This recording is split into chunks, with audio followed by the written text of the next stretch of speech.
identify. Full information can be found at ridelocalma.com. I'll put that link in the chat as well so you have it. But be sure to apply soon because it's the scholarships are being awarded on a first come, first served basis until the funds are expended. Also wanted to let you know our next webinar, which is May 27th. So 2 weeks from today, it is going to be on driver recruitment and retention. We're going to be releasing a new handbook for on this topic for fleets, and all participants in that webinar are going to be the first to receive an advanced copy of the new handbook. I'll include a link to register for that webinar in the chat as well.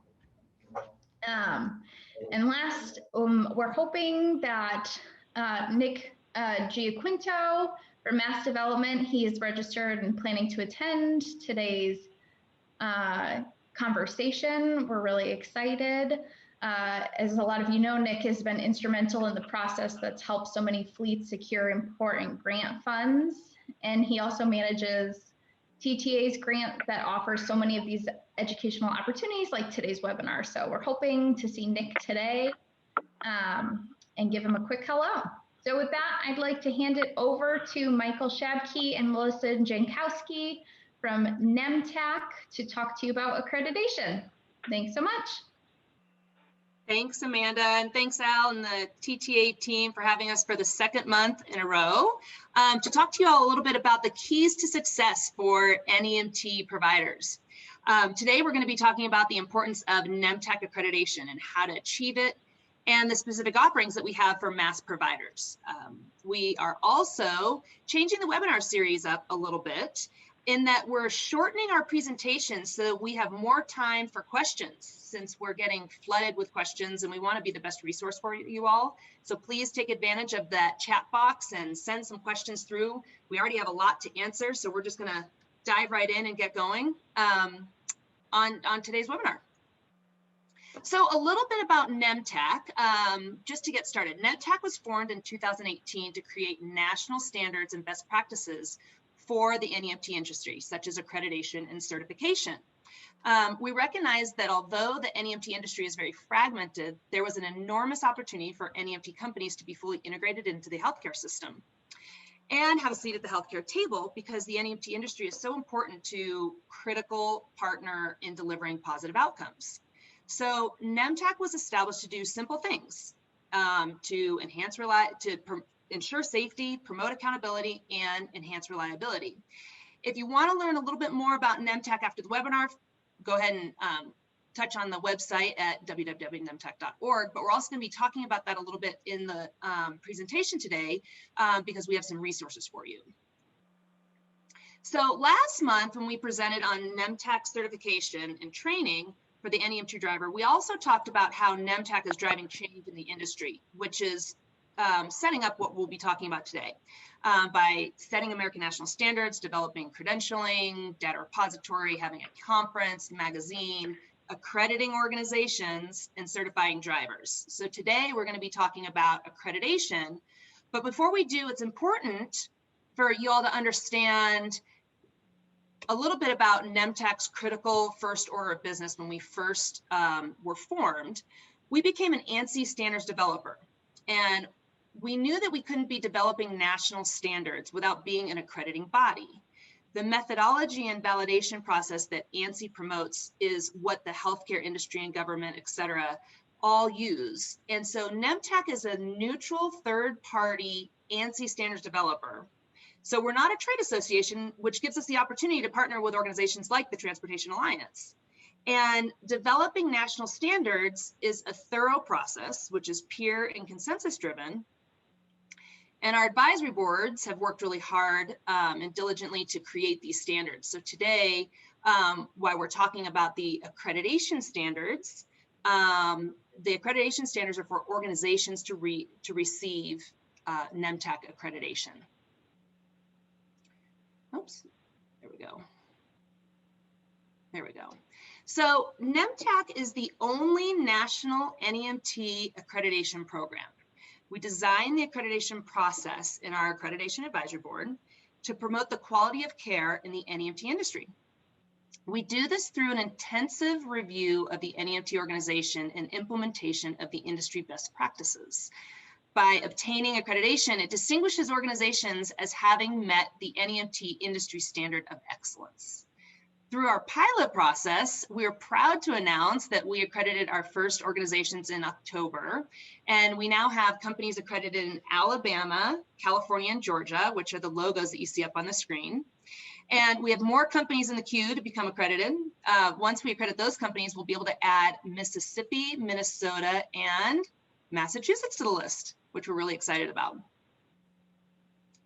So this is kind of a fun slide that we put together. And we're really excited about it. Once we completed the pilot process, we launched the NEMTAC accreditation self-assessment tool on our website for all organizations to have access. And this map indicates the organizations who are interested in seeking accreditation and have downloaded the self-assessment tool.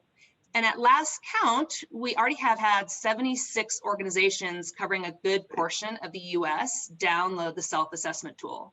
So you can see in the blue, those are the organizations that have downloaded. Gray, grays are the only states that have not downloaded. So we are, I think when I reviewed it, we have 34 states already interested, which is just really exciting.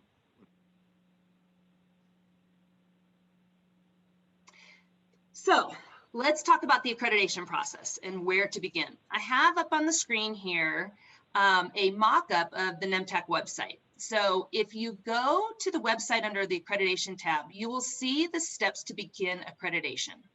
So the first step is to download the NEMTAC accreditation self-assessment tool, which is those dots that you saw on the map. All those individuals have done that. All those organizations have done that. In this tool, the tool will walk an organization through everything they will need to know about accreditation process, the categories we're reviewing, the costs associated with the accreditation, the timing of the process, etc.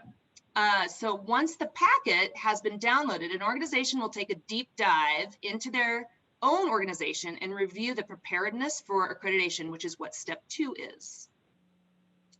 So organizations have asked us how long accreditation will take or how easy is it to achieve? And the short answer is it depends on how your organization is already set up. If your organization already has policies and procedures in place and your organization's living by these policies and procedures, you might say that it's quick and easy. But for those of you that are new to the NEMT industry, putting policies and procedures into place and making that a part of your culture and not just something that's written down on a piece of paper might take a little bit more time. And so either way, going through this self-assessment tool, whether you're an organization that has operated for many years or new to NEMT, it's a great way to just review the accreditation standards and set your organization up for success moving forward. So then for step 3, once an organization has gone through the self-assessment tool and is able to meet the standards for accreditation, they will submit the completed accreditation checklist, which is at the very back of the self-assessment tool. And it's basically just a checklist for you to go through each category and say, yes, I've got that. Yep, okay, yep, and I'm ready to go. I'm ready to really start that process. So once you can go through that checklist and say you're ready to get going on this process, you will upload that document on step 3, that button that says submit accreditation checklist here. And that's where you're attesting to saying that you're ready to start this and you're ready to get going. And once you submit that, that's when the accreditation process begins on our end to start looking at the organization and reviewing all the documents. You've probably already thought that the accreditation process started long before that because you've been reviewing all these documents and making sure that your organization is prepared. So once you submit, that's when you're kind of turning it over to us, and that's when we're starting to take a look at your organization.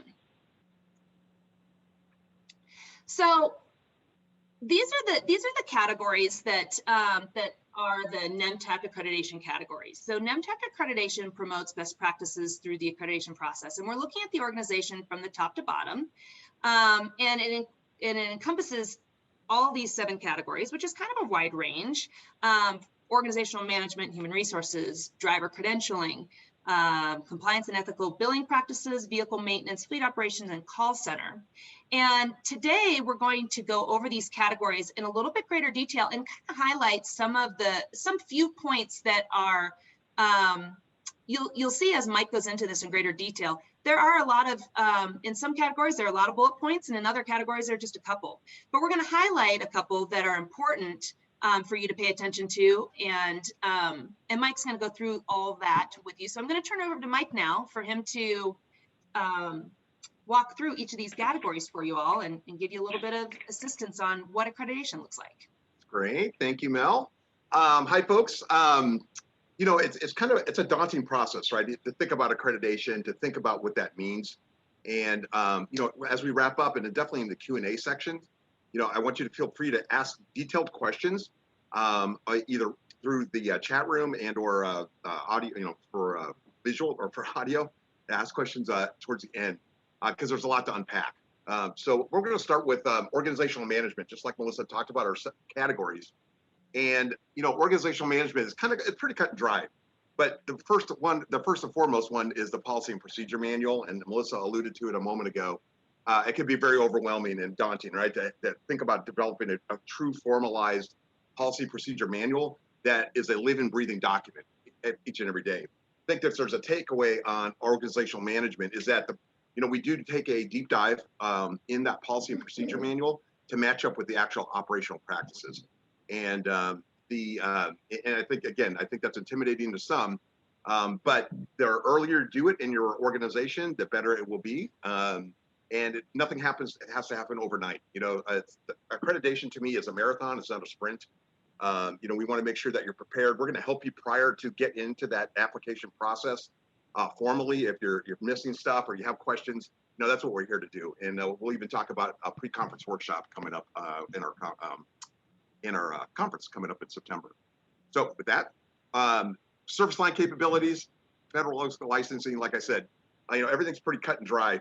Insurance requirements always a big one, right? You know, we defer to your contracts that you currently have, what your state currently requires as a baseline.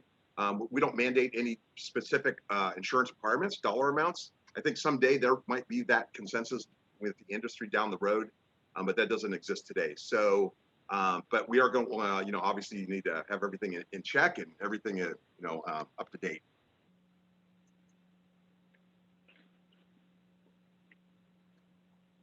Mike, you muted yourself.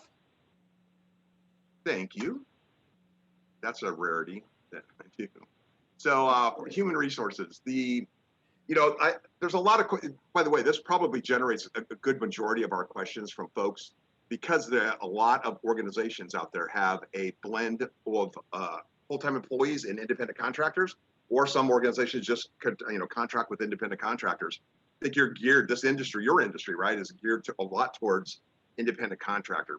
So there are always a lot of questions about how do we make them do this? How do we make them to go to drugs, you know, have drug screens, pre-hired drug screens, or you know, random drug screens, et cetera. I think that, you know, the best counsel that we give on that is that if you do have independent contractors and you're concerned about, you know, making them go through training that's required inside of the accreditation standards, or pre-hired drug tests, I'm sure everybody does that, but pre-hired drug tests or any of those, you know, those kind of components that might tip the scale to employee versus independent contractor. The first and foremost is that we just might want to make sure that you have good agreements, right? You need to have good IC agreements with your contractors. Generally, you can for them to perform the job. We all know that you know, you can write in a lot of stuff. You don't want a lot of unfunded mandates, but you need to, you know, be able to, you know, cover the bases, right? Especially as it relates to safety and HR and good practices with that. Driver credentialing, the big one. You know, every day it just amazes me. I feel for the providers out there, for you guys, and just everyone out there. If you're a Virginia, by the way, anecdote. If you're a Virginia NEMT company, there are 6 brokers in every county in the state of Virginia. Meaning you have to do this credentialing process, right? Times your employees, times 6 brokers. It's just broken. So we have a lot of exciting things on the NEMTAC side of the world to talk about credentialing specifically. But for this purposes, we want to make sure that you have, your background checks are up to date, your drug screens are up to date, first aid, CPR, any specific requirements from your contract. We're going to ask to review your service contracts. So if you have a broker relationship, if you have a regulator relationship, whatever that is, and we want to make sure that all the boxes are checked, right? Just like the graphic here, that everything's up to date. There's a plan, there's a policy in place to handle when credentials expire, et cetera. The accreditation, really for us, accreditation and credentialing, they aren't hand in hand, because ultimately, you guys are NEMT professionals. I'm on a soapbox every day that an NEMT provider, a CEO of a facility, and a physician and an ER, all in my mind and really in everybody's mind are equally important. Because without any one of those, the CEO of a hospital, a doctor in the ER, or the provider that's going to transport that person either home or to their appointments or to their prescriptions, et cetera, all affect the passenger, right? The passenger or the patient. And ultimately, this is what this is all about. Accreditation is about elevating our level of service, being really getting a seat at the healthcare table, because we're seen as a commodity on the transportation side. And 100%, although it's a chicken and an egg or a cart before the horse, we are tying reimbursement discussions with accreditation. We're tying anytime anybody will listen to us at a payer level, that we're talking about, what this industry is doing to, get a seat at the table. And accreditation is a key to it. Reimbursement will come. I promise you, reimbursement will come.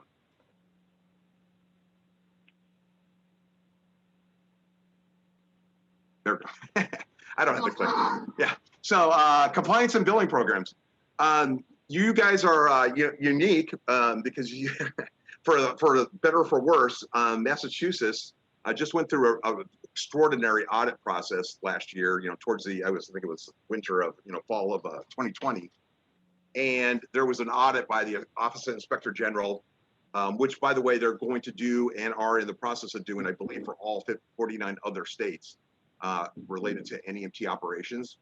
And that audit, it was just a snapshot of 1 year, but statistically, they had the numbers that they needed to be able to extrapolate the compliance with the Medicaid program. This is Medicaid. 100% of the trips that they reviewed, there was driver credentialing problems. That the certs were expired, licenses were expired. Some box wasn't checked. 96 or 95% of the trips that they looked at were inappropriately billed. Doesn't mean it was fraud. It's just inappropriately billed. That's a key. There's a key piece to this. We talk about fraud, waste, and abuse. Everybody kind of hones in on fraud.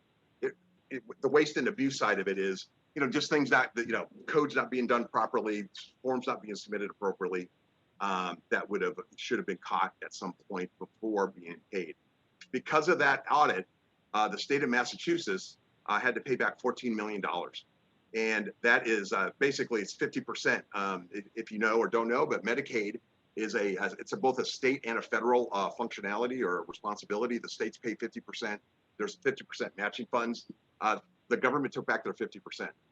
And I can only imagine if there's providers on the line that there's been communications over the last few months. I don't know what the fallout from that is, and I'd love to hear about it, by the way. So compliance and ethical billing practices are really important. It's dry, it's black and white. There's no room for interpretation. It's not the fun stuff there's focus on, but it's fun when you have a good program. It's not fun when you don't. It's really the time that you put in early to develop a internal compliance program, that you have those controls, are going to pay dividends, will pay dividends as it relates to audits. So our mission is to help you build a solid compliance program. There's resources that we have. We have a compliance and regulatory advisory boards that have come up with some guidelines, or at least get you started in the right direction if you don't have a program. But again, you have our contact information. I'd be happy to share resources in or out, well, not inside of the accreditation process, but outside the accreditation process, I'd be happy to share with that. Yeah, so that's compliance and billing program. Mostly, we are just kind of put a a pin in that particular piece. Sharing of information, a really good contract with your independent contractors, again, is key to this. They're often forgotten, that it's not written into the IC agreements that they have to adhere to ethical billing practices when they invoice, or however that process goes, that they have to adhere to the compliance program, et cetera, et cetera. So language absolutely needs to be, if you are using independent contractors, it needs to address this also. All right, now, thank you. Vehicle maintenance. We take a deep dive in your vehicle program. Again, fleets are a mixed bag out there. There's again, independent contractors, they have their own vehicles. For ambulatory, there's, all facets of sedans and transits and, buses and et cetera, out there. First and foremost, you just need to keep up with your maintenance, right? I mean, it's one of those things. Again, it's expensive. It's hard to do. At a minimum, we default to vehicle manufacturer recommendations for all the planned maintenance, the PM. We'd like to see, PMs on an ABC rotation, that things are getting addressed at the 5,000, 10,000, 15,000 miles. We're going to work with you, and we just need to have a good feel that your vehicle maintenance program is keeping up, right? It's keeping everybody safe and doing what it needs to do. It's okay to outsource. So we get a lot of questions like, well, I really can't afford a fleet mechanic or a fleet manager, et cetera. And the good news is, as long as it's written into a policy that you have a relationship with, ABC Auto Mechanics down the street, and here's the maintenance checklist that we go through every day, and our vehicles are safe and maintained appropriately, totally fine. Check the box. You're done. So it doesn't have to be extravagant. It doesn't have to be, I don't have fleet facilities. It's not what this is about. It really is about keeping the vehicles, safe and in proper working order.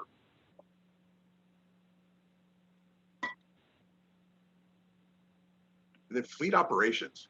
It's our three companies that are nationally accredited, coming out of that pilot program, a month or so ago. We're excited. The ability to highlight your fleet, by the way, as we're seeing here, I don't know if it's promotional, but we're really proud of the companies that are going through the accreditation process and have completed it. And as we continue to put out material, just like we're doing on this webinar or for this presentation, we want to highlight the accredited companies. And there's 3 good ones. They were really fun to get to kind of know. But related to fleet operations, again, it's the idea of which a replacement policy is not beyond the maintenance of it.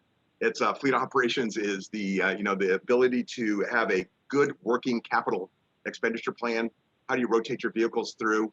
Do you buy new? Do you buy used? Are you leasing? All of that, those pieces. Who are your vendors? Who are your securement vendors? Who are your upfitters?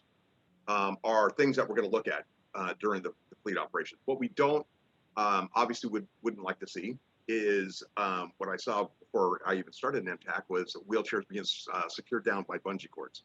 So the anything short of bungee cords or less than bungee cords is going to probably work, but obviously all these vehicles need to meet safety standards, Department of Transportation standards, state and local federal regulations.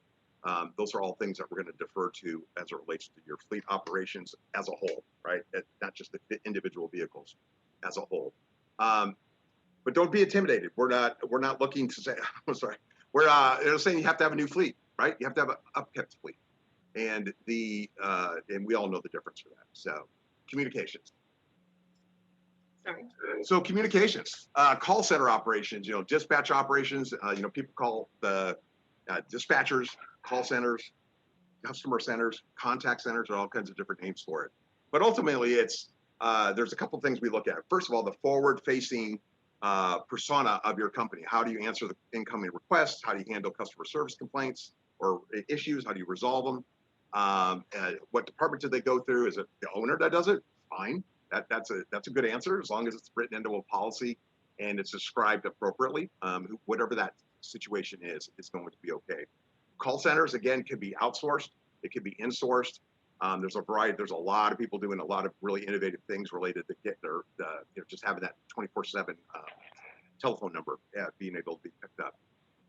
For trip and for trip and call tracking, and it's interesting. I don't think it applies to anybody on this phone or on this webinar, but there are 17,000 NEMT companies, pure NEMT companies that we were able to identify again this about 2 years ago. But 17,000 companies that do NEMT work. There's 300,000 drivers associated with us, not including TNCs or any of the hybrids. And 82% of these companies are 12 vehicles or less. And what we also found, and what we're finding, and one of the challenges that we have as an industry, is out of those 17,000, 25%-ish, maybe 30% have any type of technology. This industry is still on paper manifests, FedEx packages, emails, sending over patient, faxes. And we're going to work very hard. In fact, we're working very hard even with our, association partners like the TTA to, identify, opportunities for funding and grant money, anything we could do to help technology really take root, because this is one of the last industry, well, it is the last industry in healthcare that doesn't have that. So that all fits into the communication side of it, meaning, obviously a lot of dispatch software. I'm sure you guys all have logistics for your taxi operations, your cab operations. Those are great. But you don't have to be nationally accredited, but you have to have a very solid process that doesn't disclose, passenger information, et cetera, if you're not using technology, or, one of the off-the-shelf, one of the off-the-shelf products out there. So again, a lot of flexibility, especially in 1.0 of accreditation. I think 2.0, as that gets, it's going to be a little tighter, 3.0. So we always, just like anything, first come, first serve. You're in the 1.0 standards might be very different from, 5 years from now. So, take advantage of being kind of early in the accreditation, process with that. But communications is key. We want to see, how you're getting the calls out, or your trips, how you're getting your trips out, how you handle customer service inquiries, and that basically that daily flow of how you manage your fleet. And then finally, this is really the most important part, right? Before we open up to questions, and I'm on time. Massachusetts providers, very specific. We're excited about the opportunities that Mass Development has extended, the grant and the opportunities that your folks have is really, there isn't anything like it. We haven't seen it in the last 3 years. There's a very narrowly focused, transportation grant and the way it was derived. So, kudos to your economic development group and the folks that added on those pennies or nickels to have this fund for you. Take advantage of it. It's really, really, really, it's unique and it's cool. So what does this all mean? We talked last month again about certification. There's free driver training. Everybody talks about, the budgets. So there's nothing better than free. All it does is take some time to fill out an application and get it over to the TTA. Now we're talking about accreditation. So just accreditation at the moment is not part of the grant accreditation fees, and we could probably switch that over. So we're just kind of unilaterally. I don't know if it's like unilaterally. I want to sound like we're not. We're nice, but we're going to offer a 10% discount just off the bat. So Massachusetts, we're extending association level discounts, and you can see how this works for your fleet. So for fleet, it starts from $750 up to $3,500. The barrier to get accredited, to have a market differentiator, to be seen as a healthcare professional, to be able to walk into a facility and really have something to talk about, all the way to having stickers on your vehicle. The price of admission is really affordable, and we did that obviously on purpose. NEMTAC, again, we're a standard developer. We need to keep our lights on to some extent, but really for us, the main mission is widespread adoption of accreditation standards. It's just in everybody's best interest. So we want to make sure that this is affordable to all. So there's a $75 application fee. That's after you get the self-assessment, you kind of go through the checklist, you're ready to go. It's you talk to people and just go, ready, set, go. $75, it gets you, just basically gets you in the queue. get another set of documents, and you get that deep dive of what accreditation. Self-assessment is kind of a teaser, but you'll get get the full course there with the once you get the process. Small provider, $750. I don't know that we could.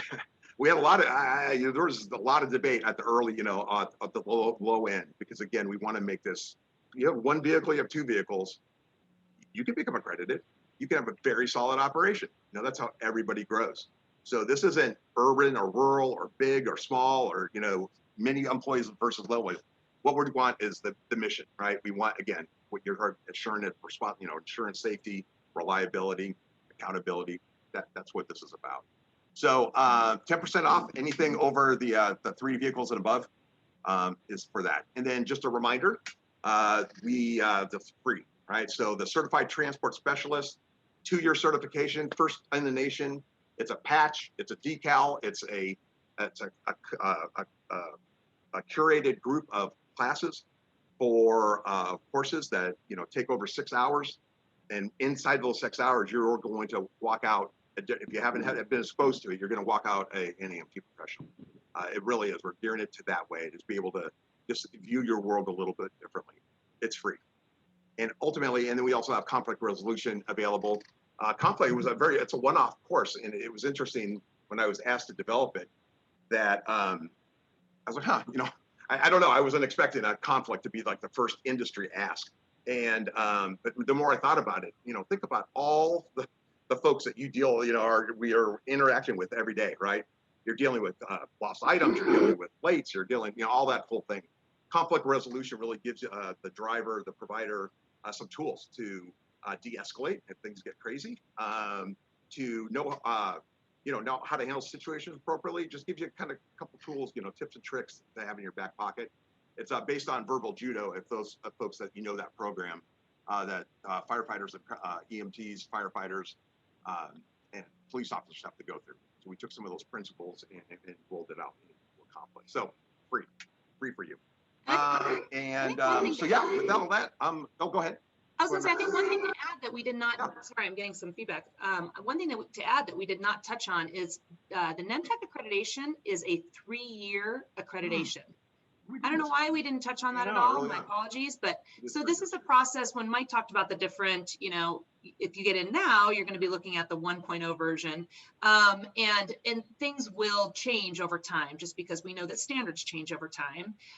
However, once you become accredited, your accreditation is good for 3 years, regardless of whether we have made some standards changes or not. That accreditation is good for 3 years. Now, with that said, as changes come out, we will make sure that you're notified as well, so that you can work on those changes, so that when you become accredited, again, when you renew your accreditation, you've already prepped for that, and you're already prepared for that.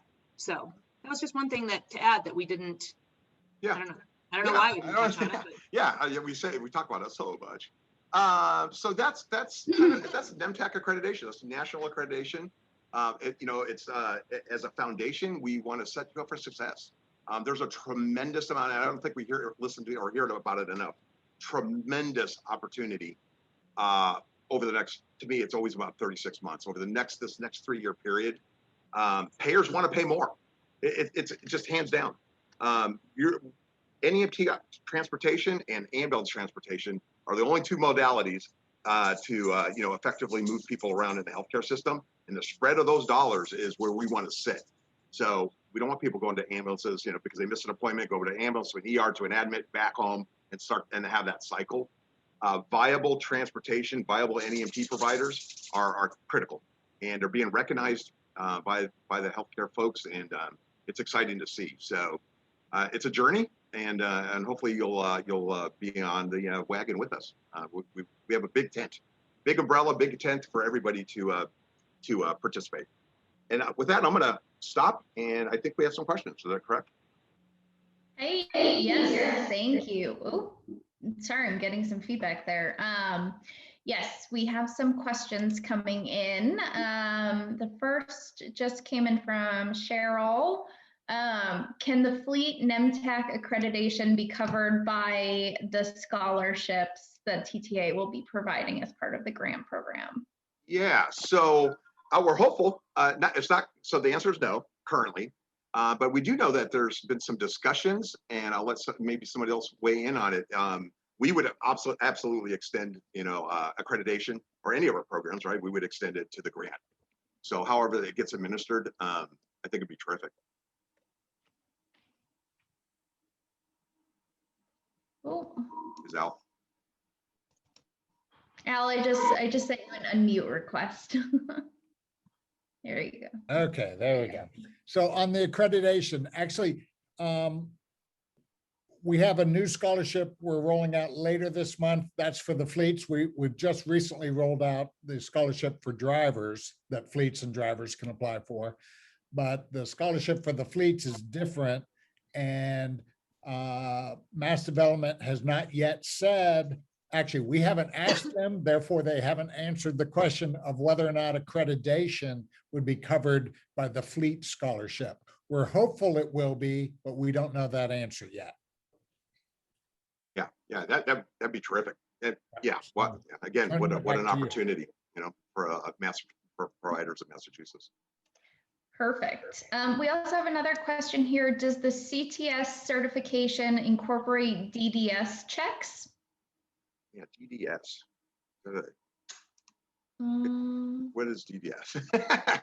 Maybe, I don't know. Could be, maybe. Anthony, it looks like. Is that a Massachusetts very specific? Yeah, Anthony, if you want to unmute yourself and give a little more information there. Oh, there, Determination of Disability Services. Okay. It doesn't. In that framework, there is no DDS training. Yeah, so specific to that.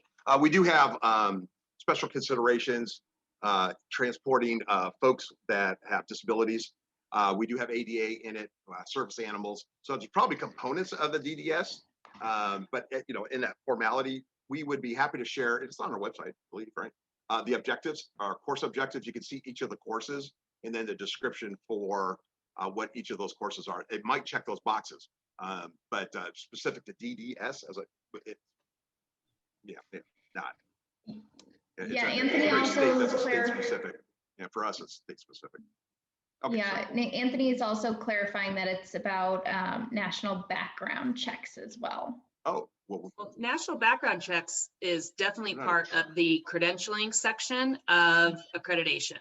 So it is a requirement that national background check is done on every individual that drives for an organization to become accredited. Perfect. Yeah, Perfect. Thanks, Anthony. I see your note. Perfect. Okay.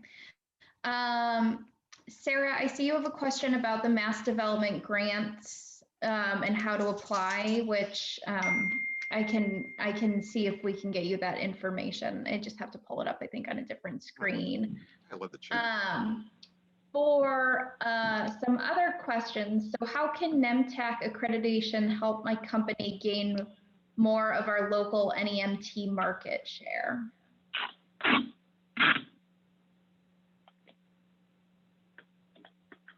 Mike, you want to take that one? Oh, I can. Sure. Yeah. So, I think I alluded to it and talked about it a little bit even in my comments. Being nationally accredited, there's so few opportunities in this industry to be recognized. I don't know that there is an opportunity, right? You take a course, you sign up with a broker, and you just go, and you don't hear from anybody until something happens, negative probably. So, this is one of the rare opportunities for you to generate your own press, for you to, be able to, explain to the community and share and, demonstrate to the community that you're doing something different. And there's a subtlety to that. It's a crowded space out there. It's very competitive.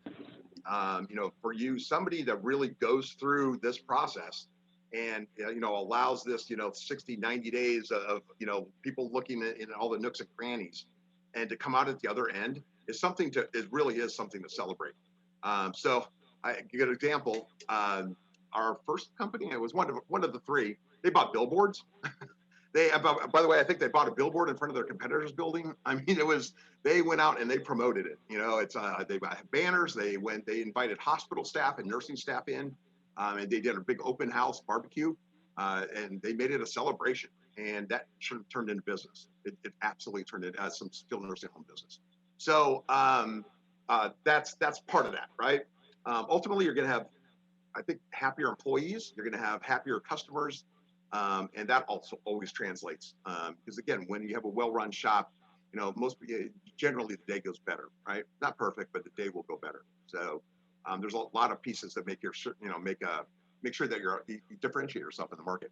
There's not a lot of opportunity to do it. You can't do it with vehicles. Everyone's got the same, you know. But great. We have another question here. Could you explain the driver training in terms of what to expect? For example, how is it structured? How many parts and the time requirements for each? Yeah, I'll take that one, Mike. So I have a document up just because then I don't have to have it all memorized. But basically, to answer your question, CTS is a 6-hour course. It's broken up into 3 modules. So the first module is customer service, then we have driver education, and then we have life safety. And within each one of those modules, there are different components that make up that module. So for example, under customer service, we have like a program overview, NEMT customer service for the NEMT professional, cross-cultural awareness and communications for the NEMT professional, and respect for others, sexual harassment training. And so each one of those courses, 7 minutes, 36 minutes, 20 minutes, 20 minutes. No module is more than 20, 30 minutes. When we get down to the section for driver education, we do have the first module, which is safe vehicle operations for the NEMT professional, is a bit longer. It is 50 minutes. But the beauty of this is the way the course was designed is you have the ability to, when you're taking the course, you don't have to sit down and take the entire course at 6 hours.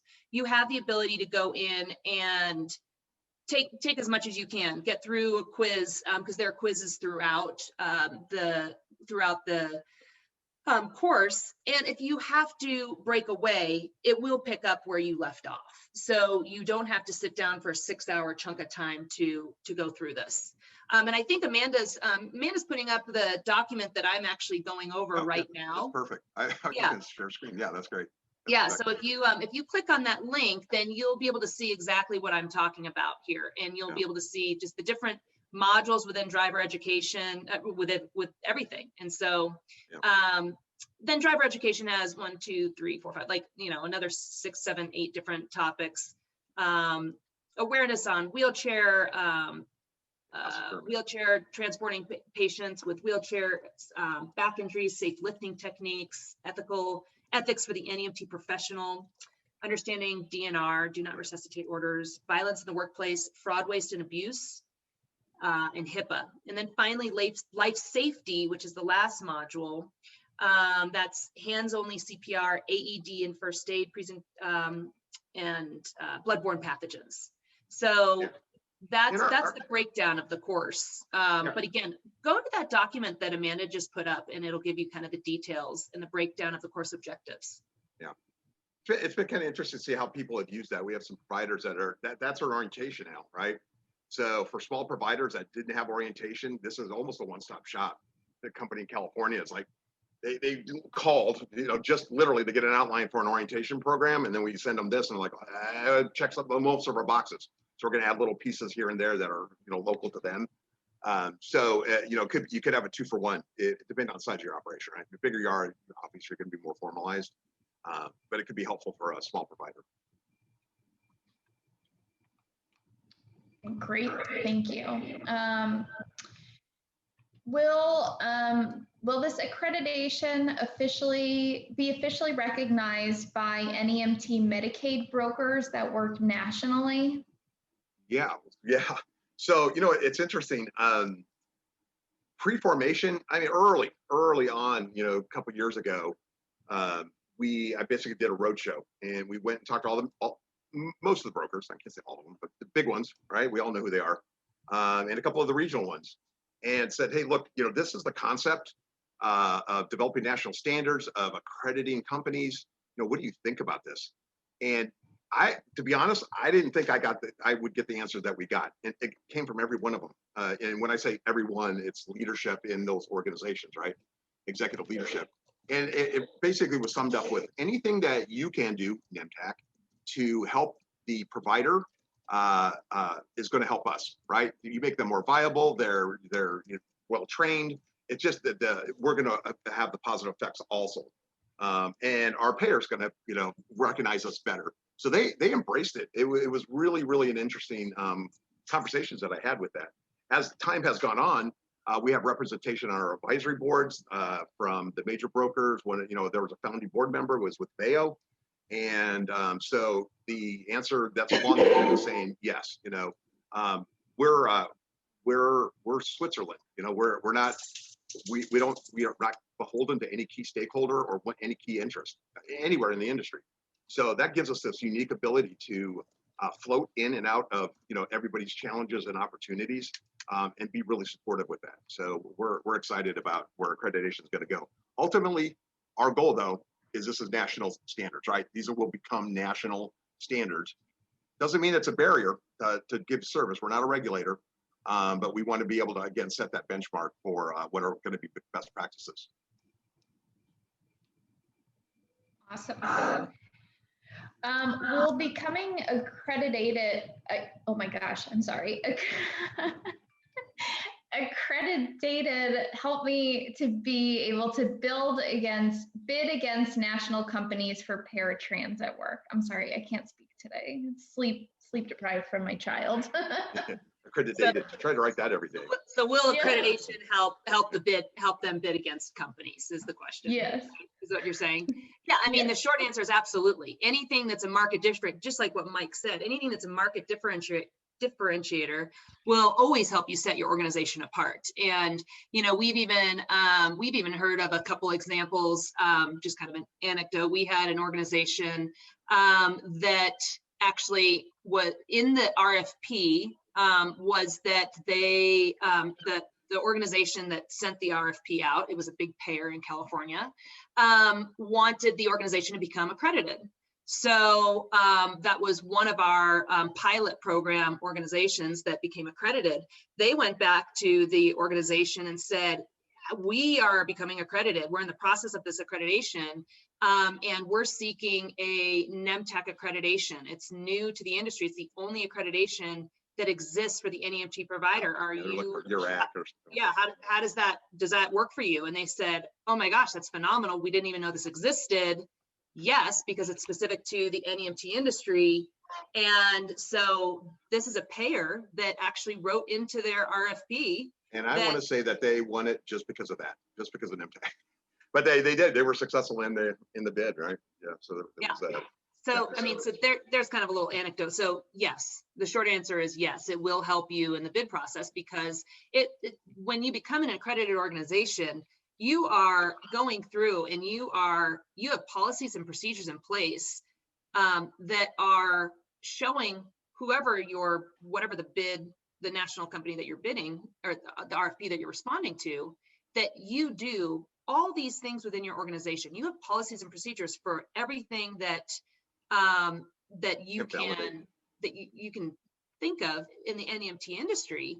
And what a better way than to say, hey, here are our standard, here's a self-assessment tool, and you can go through, you can give that self-assessment to anybody that you're in the RFP process and say, this is the standard that we meet.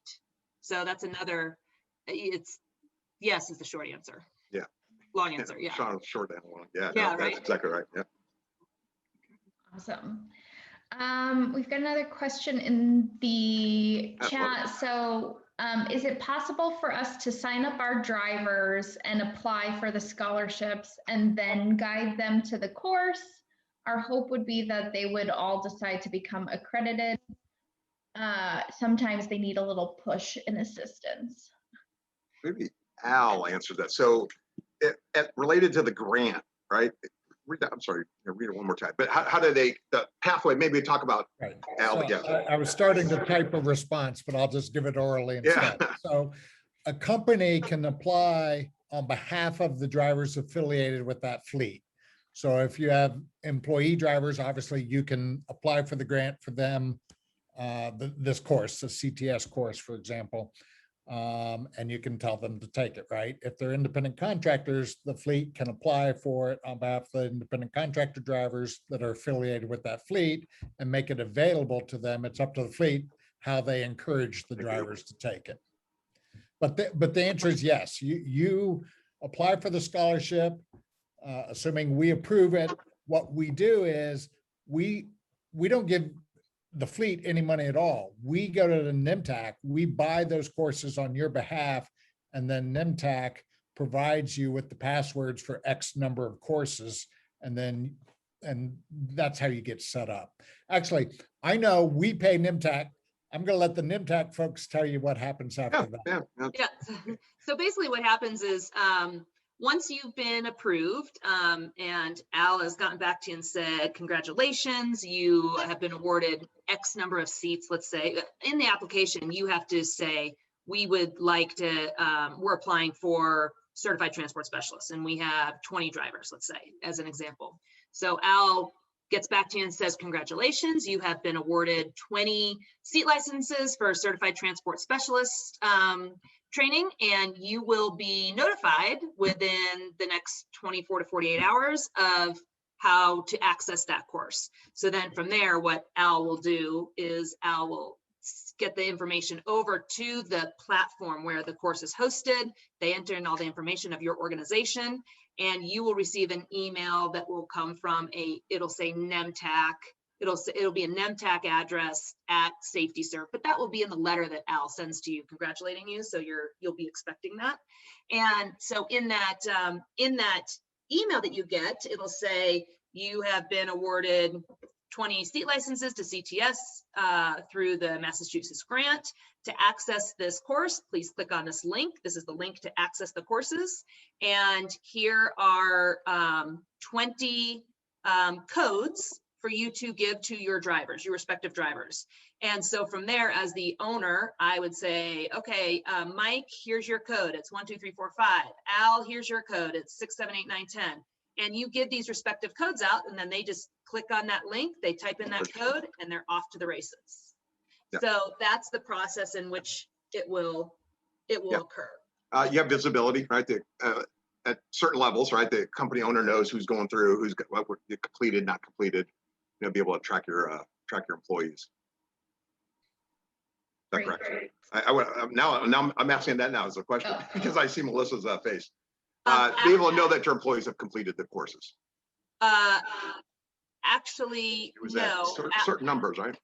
No, Al will have that because Al's giving the courses out. Thank you. But that owner operator can go in because they're giving out those codes. They can click in and see what's been taken. They can. Yes. Yeah. Okay. Yes. So owner operators, yeah, you have visibility to your employees or your contractors. Fleet operators. Typically, owner operators are drivers. Yeah, fleet operators. Thank you. The fleet will be able to tell which drivers have gone into the yes. By the way, yes. I think we have time for, I've got 2 last questions that have come in through the chat. So I think we've got enough time for those, but are Uber and Lyft eligible to be accredited? They're slowly taking over the NEMT local business in Massachusetts. Yeah, they have a very aggressive stance in healthcare, right? They know that NEMT, for better or for worse, having that attention, it doesn't help the small provider, but it does kind of validate where this industry is going. And there is, there's opportunity there, right? These big national companies are looking at it. I don't know if that's a consolation or not, but no, they can't be. So if you kind of think about what we just talked about, the accreditation process is set up for folks that have control or have wheels. Number one, you have to have wheels, right? Just in our fleet maintenance side of it. So you start thinking about what Uber actually is. They're a technology platform that has independent contractors on it. So part and parcel, we couldn't have an Uber accredited group. If someday they followed all those national standards and they created something that did all 60 of those, potentially, but the way they set up today, that they wouldn't be eligible. You have to have, again, call centers, credentialing, fleet maintenance, all that pieces you have to have down there. So they would not be eligible. Okay. It's just TNCs, but yeah. And then I think we also have someone asked what type of vehicles are supposed to be. Yeah, I'm not sure if that means related to like are only certain types of vehicles able to be certified. No. Yeah, if you're using any vehicle that you're using in your daily operations, it's a vehicle, right? I mean, there's three primary. There's ambulatory, which are usually sedans or small SUVs, etc. There's wheelchair that are outfitted specifically for wheelchair, and then there's gurney. You guys call them gurney, cot, stretcher operations. Those are those are bigger vans usually, right? That's what we traditionally see. So if somebody's using a cement mixer, it'd be interesting to watch that. But no, we consider it. We'll go through it. But no, it's ambulatory, sedans, vehicles that are outfitted for wheelchairs or stretchers are the vehicles that we would be looking at. Great. Hopefully that answered that question. And then we just got one final one in the chat about the scholarship applications. Our drivers are licensed taxi drivers, but we operate livery vehicles because of insurance requirements for contract work. Which do I select for the question as they are both? Okay. So you're faster than I am. I'm typing a response, but again, I'll jump in and do it orally. So we'll look at the application and see if we need to modify it to add a category for both taxi and livery. But I'd say for current purposes, you select whichever one, if one's 60% and the other's 40%, pick the 60% one. That was just for us to try to distinguish between taxi and livery. That's not actually significant to receiving the application, other than we need to know you're either a taxi operator or a livery or both. So I guess we're going to add a box for both. Well, and in the way that this question is written, it appears like I would read this as you would mark licensed taxi driver, because you're asking about the application, like the people that will be taking the class are the drivers and they're taxi drivers. The vehicles that they're driving probably don't matter as far as the application and taking the course, right, Al? I like that. I don't know. Yes, I'm with you there. So I would say taxi, because that's the type of driver that will be going through the courses, if I had to choose at this point on the application. Yes. In opinion. Well, I think how are we looking there, Amanda? We are at time. Yeah. Well, listen. A lot of folks, great questions. Yeah, we appreciate the questions. That was fantastic. Hopefully you got a little bit of information. Again, do not hesitate reaching out. We're here. We'll be on calls. We participate in even other topics. So at any time, don't feel like we're, that we're not available, because we are. It's in all of our interests. So we want to hear from you. So thanks, Al, TTA. You guys are great. This is a fantastic program for Massachusetts. Thanks. Thank you, everybody. Thanks, y'all. Thank you, everyone. Have a great day. Thanks, you too. Bye.